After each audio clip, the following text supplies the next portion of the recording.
All right, what is good, team? We are back in day one of this rotation, kicking this off with our upper body sessions. This is pretty much just upper body push-pull, just back to kick off, then some chest, and that's it, so no direct arm work. Which across the entire program of this mesocycle, quite a lot of arm work, both direct and indirect. And I think that's it's like kind of a nice way to get a lot of arm volume in, is just having high frequency of movement. So having like push-pull today, we've got some legs tomorrow, and then pretty much every other day has either some pushing or pulling, or some direct arm work, so it accumulates quite quickly. But that being said, last week we sort of started a little bit further away from failure. 3 reps in reserve or so, around 7 or 8 RPE on most movements, establishing load, establishing technique, range of motion, and just general movement standards. So I spoke about the benefits of kicking off your new mesocycles in that fashion in order to lay the runway for long-term progression. So today is no different. Week 2, we probably just get a little bit closer to failure this time, maybe 2 reps in reserve on most stuff. Probably little load progressions here, because obviously last week was a little bit lighter, just feeling things out. So most movements today will probably go up like a couple of kilos on this seated cable row to kick off. Just gone up 2.5 kilos on last week's load, aiming to match reps. So progression, and then from there it's either load or rep progressions each week, or every subsequent week from there. You know, now that fatigue starts climbing during this contest prep phase. But nothing fancy, nothing magic. 2 working sets here, 10 or 12 reps, and we'll get stuck in.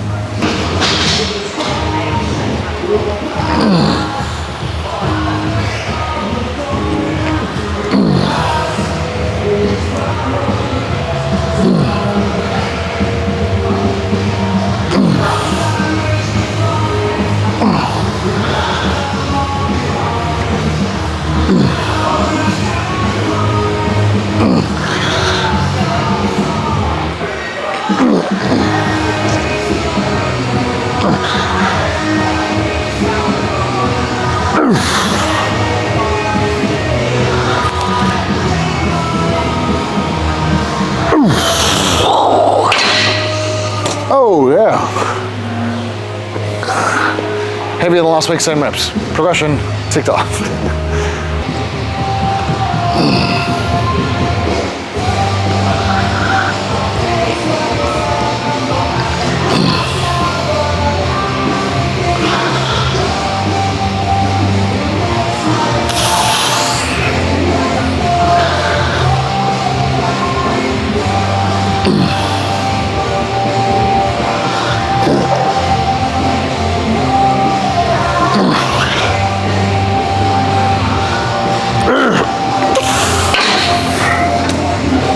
Yeesh.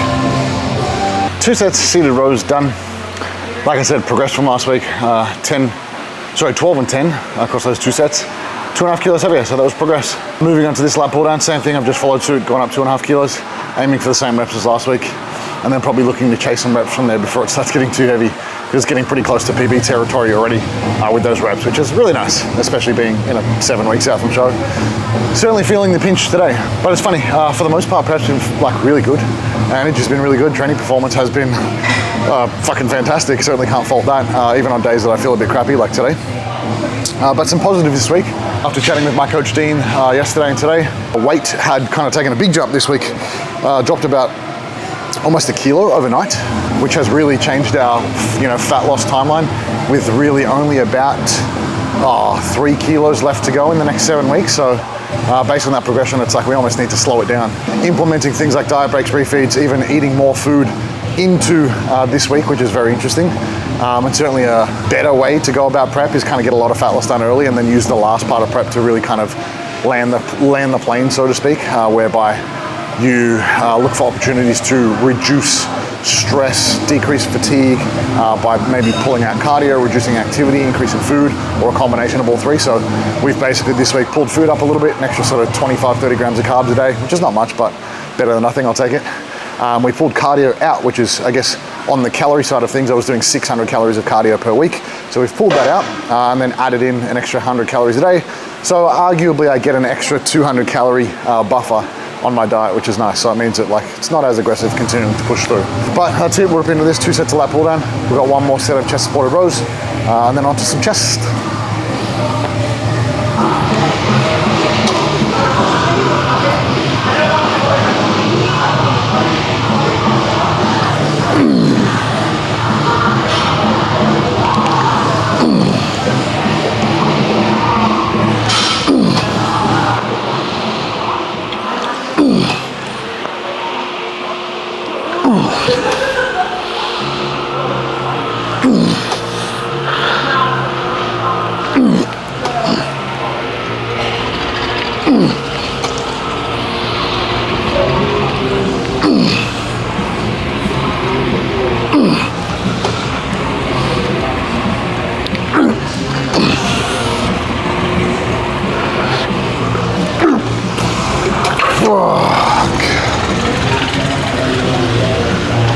Okay, last back movement. Thank God for that.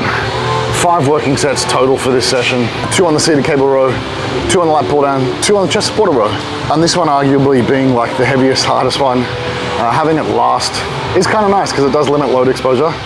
It is the one that fucks me up the most, so definitely want to try and avoid doing things that fuck me up, especially this close to comp as well. So I actually did get a question this morning just around like back exercises and like what are my sort of 3 top back exercises, or if I had 3 to choose from for the rest of my training career, what would I do? And my answer was pretty straightforward and probably pretty much what I did today. So it would be any sort of cable row variation because you do have the ability to either set it up with a variety of different grips. You can do it bilateral, you can do it unilateral. It would certainly be a pull down variation, so something that you are locked in place. Again, bilateral, unilateral, a variety of different grip positions you can use.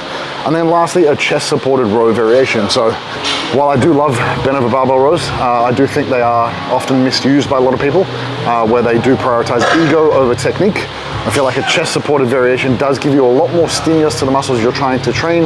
It does limit fatigue, it does limit stress on the low back. And I think it's just certainly more advantageous to actually grow your back because of the stability component. So my go-to would always be some sort of incline lever row like this, or just like a simple seated chest supported row. If you do have the ability to use like a fancy prime row, I think that would be top tier. That's probably my favorite at the moment. But we'll get stuck into this. 1 hard set, 8 RPE, 2 reps in reserve, 5 kilos up from last week. 2, yep.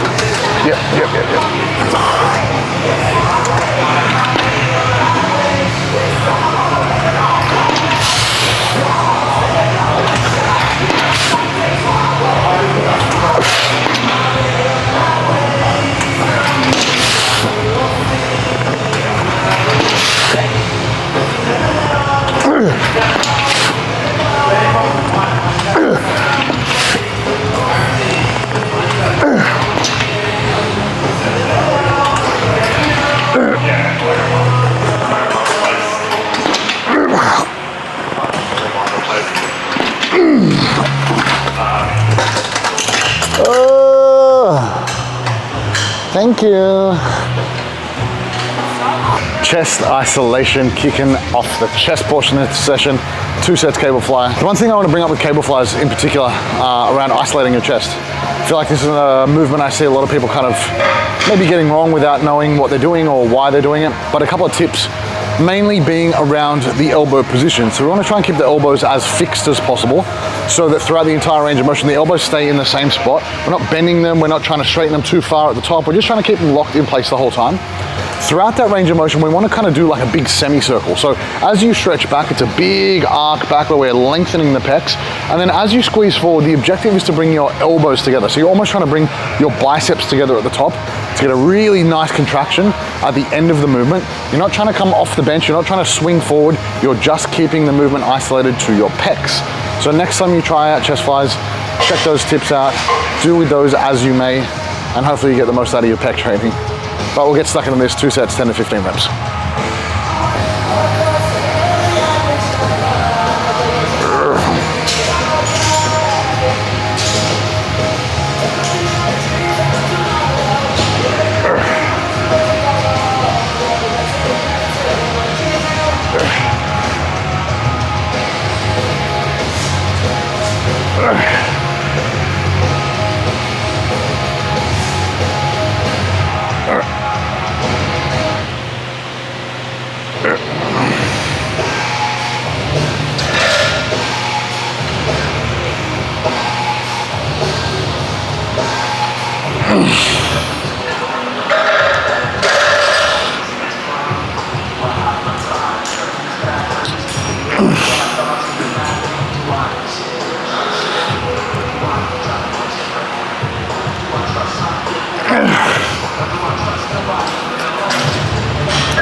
right, so one set of lat pullovers to kind of tie off the back for the day. Again, like using a variety of movements to kind of train the back through all different positions, different muscles, so lats specifically, serratus, and then some muscles to train more upper back, lower traps, mid traps. So we get complete development of the back, which I think if we're looking at like bodybuilding, physique athletes, shows are one from the back arguably. So if you've got a good back, you're probably gonna win shows. So one set here, then we've got 2 sets of pressing to finish on the cable chest press, 1 set of incline dumbbell press to finish, which should be fun because we're getting pretty heavy on those. So I'll get stuck in these, 10 to 15 reps, looking for a nice big stretch, nice big squeeze at the bottom. Nothing fancy, nothing overly crazy, but small load progression from last week.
Wow, yes. Load up and reps up from last week. 15 reps there.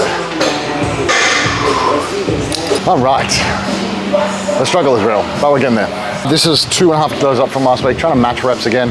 Probably 12 on the first set, 10 on the second set. And this is probably a good point to bring up around like progressions in terms of either load or reps, or just how you should set up your training on a week-to-week basis. So in terms of actual logbook progressions, I think as long as you are within the top end of your rep bracket for your first set, so for example, this is 8 to 12, 2 sets.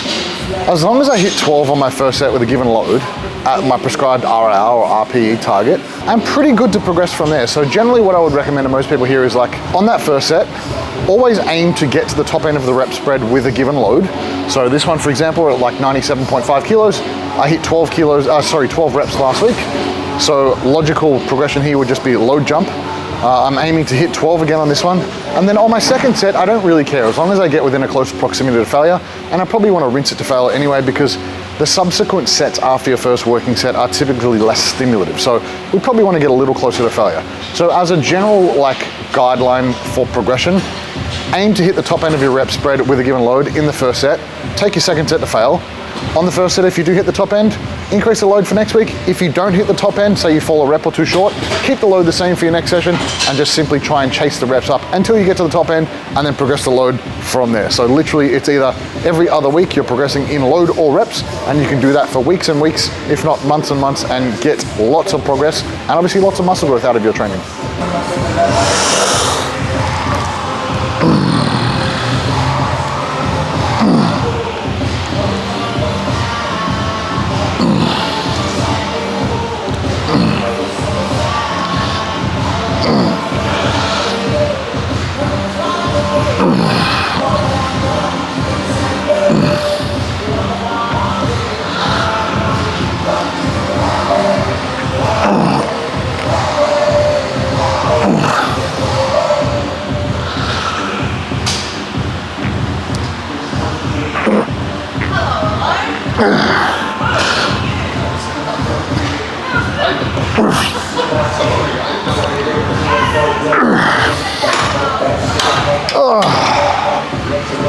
All right, so that was 15 reps. That was actually 3 above target. So if you find yourself in that position where you end up overshooting or doing more reps on a given load, that's real progress.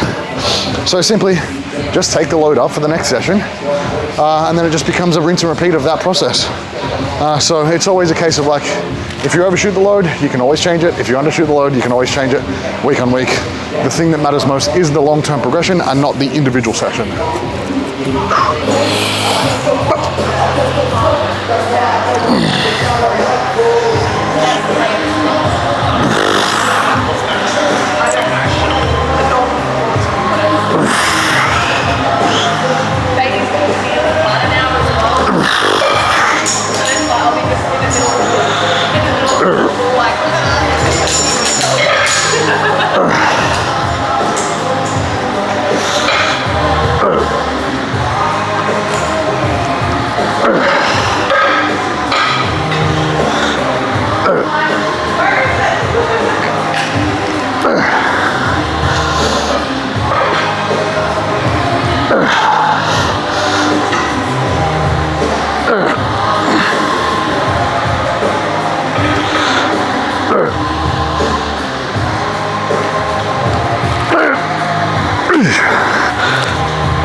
All right, wrapping up the chest portion of that session. One hard set, incline dumbbell press. Same load as last week. I just took a couple extra reps. So I had 10 on there, 45 kilo dumbbells last week. It was 13.